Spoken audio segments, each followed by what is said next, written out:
সরকার তিনটা রাজনৈতিক দলের 6 জন প্রতিনিধিকে নিল, এটা কোন বিবেচনায়? জাতিসংঘের অধিবেশনের 3টি রাজনৈতিক দল শুধু নিয়েছে কেন, কোন বিবেচনায়? এই ব্যাখ্যাও কিন্তু তারা দেয় নাই।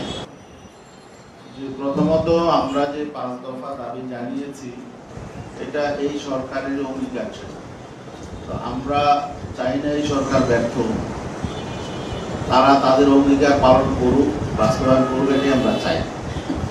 অতএব এই অঙ্গীকার বাস্তবায়ন না হলে সুষ্ঠু নিরপেক্ষ নির্বাচন হবে না, এটাই আমরা আশঙ্কা করি। আমরা চাই সুষ্ঠু এবং গ্রহণযোগ্য উৎসব মুখর একটা নির্বাচন। আর নির্বাচনে যাব কি যাব না এই সিদ্ধান্ত নেওয়ার সময় এখনো হয়নি। আর আপনারা যেটা বলেছেন যে এখন আমরা আলাদা আলাদা কর্মসূচি পালন করছি, আমরা হয়তো প্রয়োজনের আলোকে আমরা ঐক্যবদ্ধ কর্মসূচিও দিতে পারি, সেটা নির্ভর করবে সরকারের আচরণের উপরে, পরিবেশ পরিস্থিতি।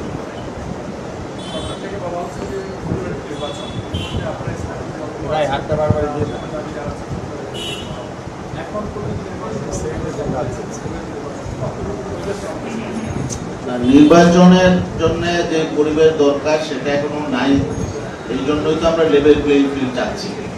আমরা মনে করছি যে দেশের আগের যেমন অবস্থা ছিল এখন সে থেকে ভিন্ন কোনো অবস্থা নেই।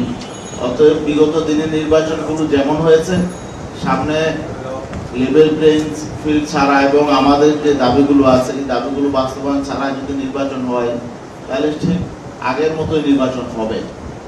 এমন যেন তেন নির্বাচন, প্রহসনের নির্বাচন বা কালো টাকা পেশি শক্তি যে নির্বাচন প্রভাবিত করবে এমন নির্বাচন তো আমরা চাই না। আমরা চাই জুলাই অভ্যুত্থান যে কারণে হয়েছে রাজনীতিতে গুণগত পরিবর্তন হোক এবং একটা সুষ্ঠু, গ্রহণযোগ্য, ক্রেডিবল একটা নির্বাচন হোক।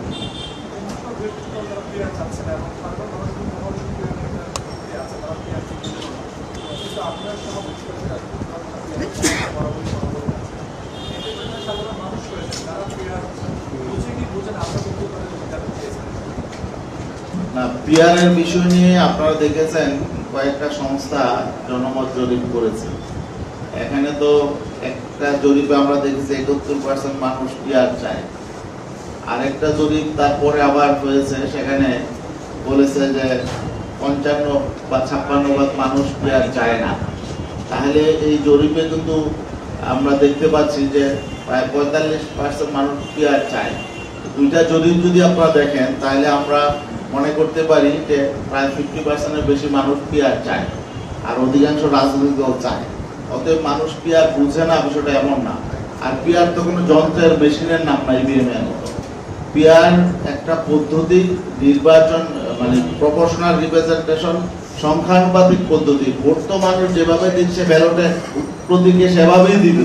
এটা নতুন করে তো বোঝার কোনো বিষয় না যে এটা নতুন করে মেশিন সম্পর্কে অভিজ্ঞতা অর্জন করতে হবে তারপরে মানুষ ভোট দিবে, তা না। ভোট মানুষ আগে যেভাবে দিত ব্যালটে প্রতীকে সেভাবেই দিবে, কিন্তু সেই ভোট যেটা কাউন্ট হবে সেটা রেশিওতে পার্লামেন্টে দলগুলো প্রতিনিধি পাঠাবে। এই তো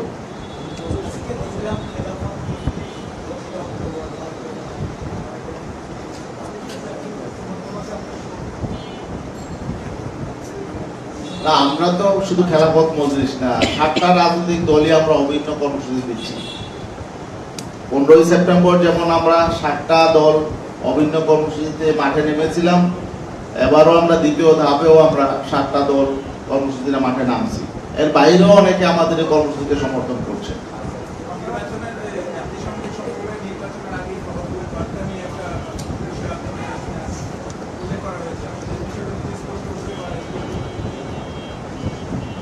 এখানে জাতিসংঘ হলো একটা রাষ্ট্রীয় সফর। সরকার 3টা রাজনৈতিক দলের 6 জন প্রতিনিধিকে নিল, এটা কোন বিবেচনায়? এখানে তো শুধু 3টা রাজনৈতিক দল নির্বাচন করবে না, অন্যান্য রাজনৈতিক দল নির্বাচন করবে। অতএব সরকার নিজের থেকেই 3টা রাজনৈতিক দলকে প্রায়োরিটি দিয়েছে। এটার বার্তা তো জনগণের মধ্যে, প্রশাসনের সব জায়গায় চলে গেছে। আমরা এই বিষয়টাই উল্লেখ করেছি। সরকারের উচিত না এমন কোনো কাজ করা যে কোনো রাজনৈতিক দলকে সেখানে প্রায়োরিটি দেওয়া অথবা কোনো রাজনৈতিক দলের পক্ষে অবস্থান করা, এটা তো ঠিক নয়।